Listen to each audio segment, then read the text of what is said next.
जय हिंद दोस्तों। एग्ज़ाम की पॉइंट में एक बार फिर से आप सभी का स्वागत है। दोस्तों यहाँ पर उत्तराखंड टेस्ट सीरीज़ का ये 7वां पार्ट है और ये सारे इम्पोर्टेंट क्वेश्चनों को एक टेस्ट सीरीज़ के थ्रू आप तक पहुँचा रहा हूँ जो आपके आने वाले एग्ज़ाम के लिए बहुत ज़्यादा हेल्पफुल होने वाला है। जिन लोगों ने इससे पहले के पार्ट नहीं देखे वो जाकर देख ले और आपको क्वेश्चनों से लग जाएगा कि ये क्वेश्चन किस लेवल के हैं। तो दोस्तों अगर आप चैनल पर नए हो, आपने अभी तक चैनल को सब्सक्राइब नहीं किया तो प्लीज़ सब्सक्राइब कीजिए और वीडियो अच्छा लगे तो लाइक और शेयर ज़रूर करना। तो देखते हैं दोस्तों, जो आज का पहला क्वेश्चन है, विकल्प पत्रिका का प्रकाशन किसने किया था। जो विकल्प पत्रिका थी विकल्प पत्रिका का प्रकाशन किसने किया था। तो दोस्तों मनोहर श्याम जोशी, शैलेश मटियानी, शेखर जोशी या फिर शिव प्रसाद डबराल। तो दोस्तों जो विकल्प पत्रिका का प्रकाशन था वो किसने किया था, शैलेश मटियानी जी ने किया था। दोस्तों यहाँ पर हमारे उत्तराखंड की महान विभूतियों के नाम से एक प्लेलिस्ट है, उसके वीडियो चल रहे हैं। अगर आप चाहो, जैसे शैलेश मटियानी है या मनोहर श्याम जोशी जी हैं, इनके प्रमुख रचनाएं, प्रमुख प्रकाशन, इनके जीवन से संबंधित जितने भी एग्जाम के पॉइंट ऑफ व्यू से इंपॉर्टेंट फैक्ट हैं, उन सारे फैक्टों को 3-4 मिनट के वीडियो में कवर किया गया है। अगर आप चाहो तो देख सकते हो। अगला क्वेश्चन, उत्तराखंड आने वाला प्रथम प्रजाति समूह था। जो उत्तराखंड आने वाला प्रथम प्रजाति समूह था वो कौन सा था, कोल, भील, किरात या सोका। तो दोस्तों याद रखना, उत्तराखंड आने वाला जो प्रथम प्रजाति समूह था वो कौन था, कोल समूह था। कौन समूह था, कोल समूह उत्तराखंड आने वाला प्रथम प्रजाति समूह था। इंपॉर्टेंट क्वेश्चन है। अगला क्वेश्चन, किस स्थान से नीले रंग के शैलचित्र प्राप्त हुए। जो नीले रंग के शैलचित्र प्राप्त हुए वो कहाँ से प्राप्त हुए, हुडली से, मलारी गांव से, बनकोट से या फिर किमनी गांव से। तो दोस्तों जो नीले रंग के शैलचित्र प्राप्त हुए वो आपके कहाँ से हुए, हुडली से प्राप्त हुए, उत्तरकाशी से प्राप्त हुए थे नीले रंग के शैलचित्र। ठीक है। अगला क्वेश्चन, जोराई बुग्याल किस जनपद में स्थित है। जो जोराई बुग्याल है, जोराई बुग्याल किस जनपद में स्थित है, उत्तरकाशी में, टिहरी में, पिथौरागढ़ में या फिर रुद्रप्रयाग में।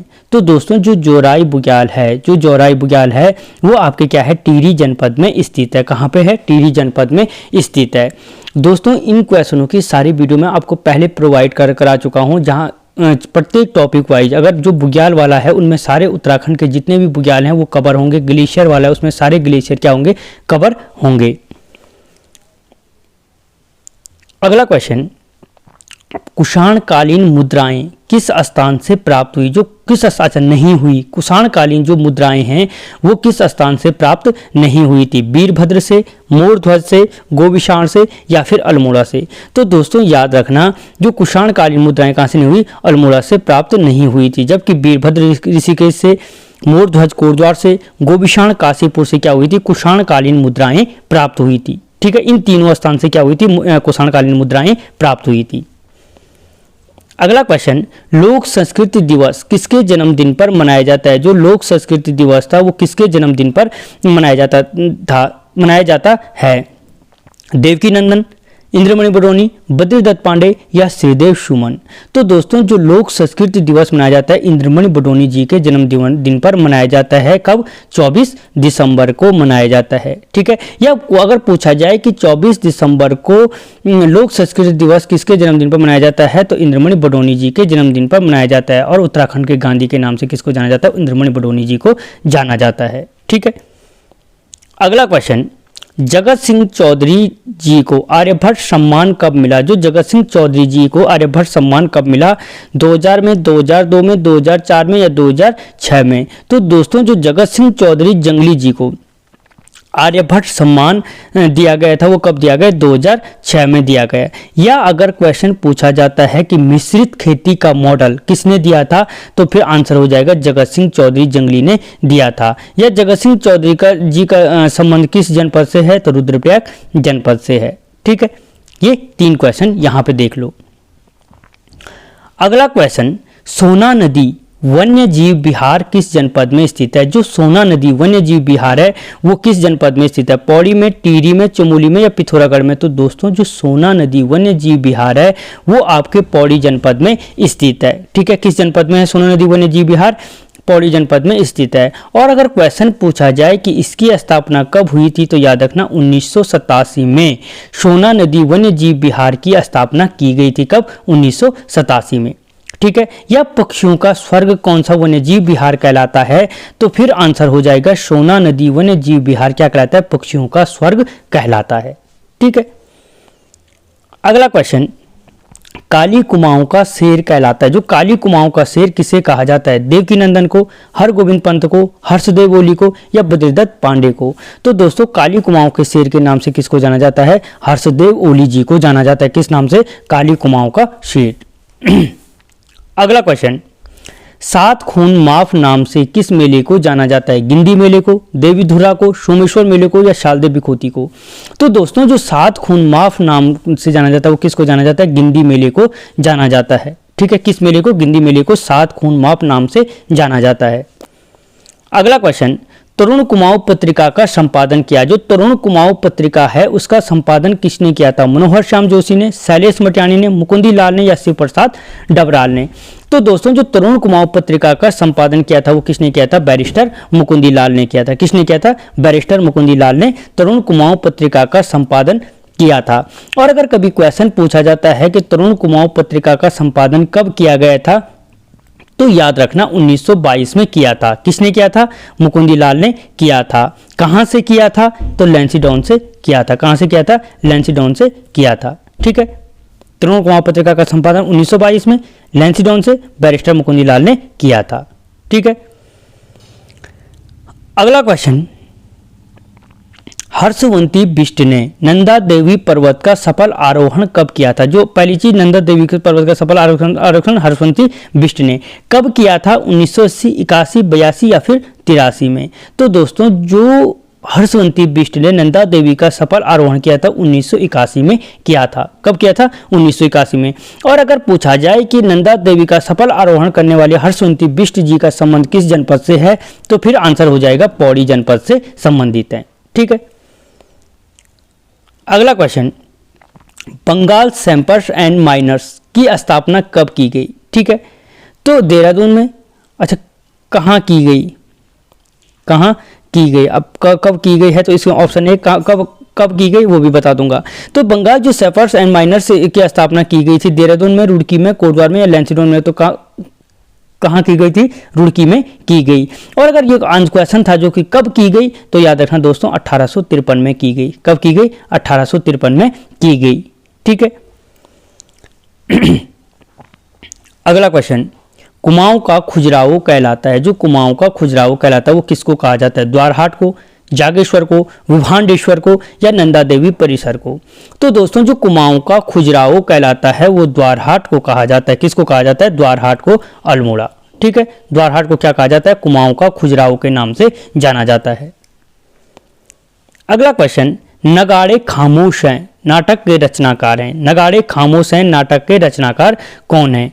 मनोहर श्याम जोशी, शैलेश मटियानी, गिरीश तिवारी गिरदा या शिव प्रसाद डबराल? तो दोस्तों जो नगाड़े खामोश हैं नाटक के जो रचनाकार हैं वो कौन है? गिरीश तिवारी गिरदा जी हैं। ठीक है। कौन? क्या? नगाड़े खामोश हैं। और दोस्तों मैं पहले ही बता चुका हूं और अब फिर बता रहा हूं कि उत्तराखंड की महान विभूतियों के नाम से एक प्लेलिस्ट चल रही है, एक सीरीज चल रही है। आप वहां पे चाहे मनोहर श्याम जोशी हो, शैलेश मटियानी हो, गिरीश तिवारी गिरदा हो, शिव प्रसाद डबराल हो, इनके जीवन से संबंधित जो जितने भी एग्जाम के दृष्टि से फैक्ट हैं, महत्वपूर्ण जानकारी हैं, वो सारी एक 3 या 4 मिनट के वीडियो में कवर की गई हैं। चाहो तो देख सकते हो।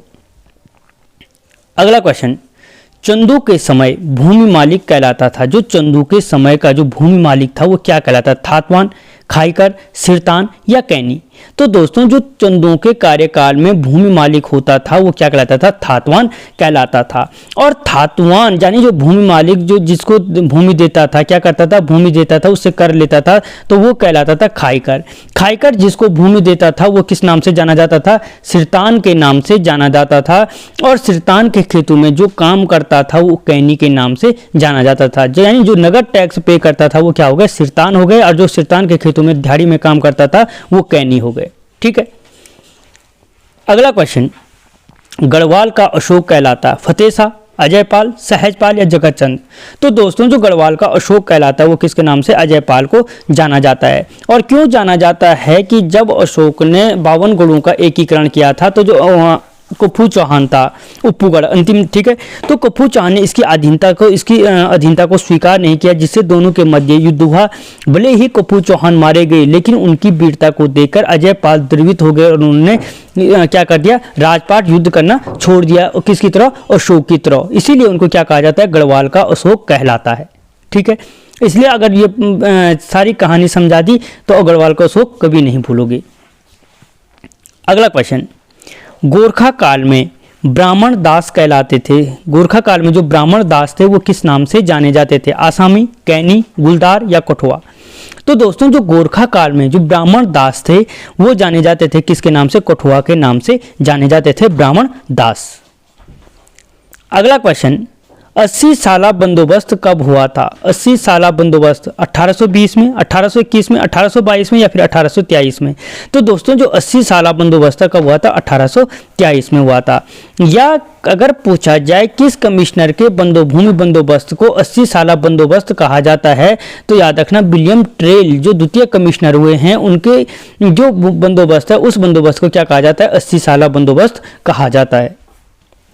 अगला क्वेश्चन, उद्योग मंदिर आश्रम की स्थापना की थी। जो उद्योग मंदिर आश्रम है उसकी स्थापना किसने की थी, भैरव दत्त ने, गोरखावीर ने, ज्योतिराम ने या फिर शांतिलाल ने। तो दोस्तों जो उद्योग मंदिर आश्रम था, उद्योग मंदिर क्या है, जो आश्रम है, उद्योग मंदिर आश्रम की स्थापना किसने की थी, ज्योतिराम कांडपाल ने की थी, ज्योतिराम कांडपाल ने की थी। ठीक है, अगला क्वेश्चन, स्वर्ग भूमि समाचार का संपादन किसने किया था। जो स्वर्ग भूमि समाचार है उसका संपादन किसने किया था, देवकीनंदन ध्यानी ने, शैलेश मटियानी ने, मुकुंदी लाल ने या शिव प्रसाद डबराल ने। तो स्वर्ग भूमि समाचार पत्र का जो संपादन था वो किसने किया था, देवकीनंदन ध्यानी जी ने किया था। किसने किया था, देवकीनंदन ध्यानी जी ने। अगला क्वेश्चन, लक्ष्मी आश्रम की स्थापना की थी, सरला बहन ने, मीरा बहन ने, कमला बहन ने या बसंती बहन ने।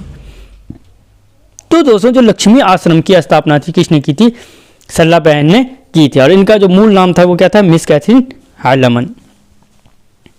अगला क्वेश्चन, हटवाल घोड़ा शैलचित्र कहाँ से प्राप्त हुआ, टिहरी से, अल्मोड़ा से, बागेश्वर से या उत्तरकाशी से। तो कहाँ से प्राप्त हुआ दोस्तों, ये आपके अल्मोड़ा जनपद से प्राप्त हुआ था।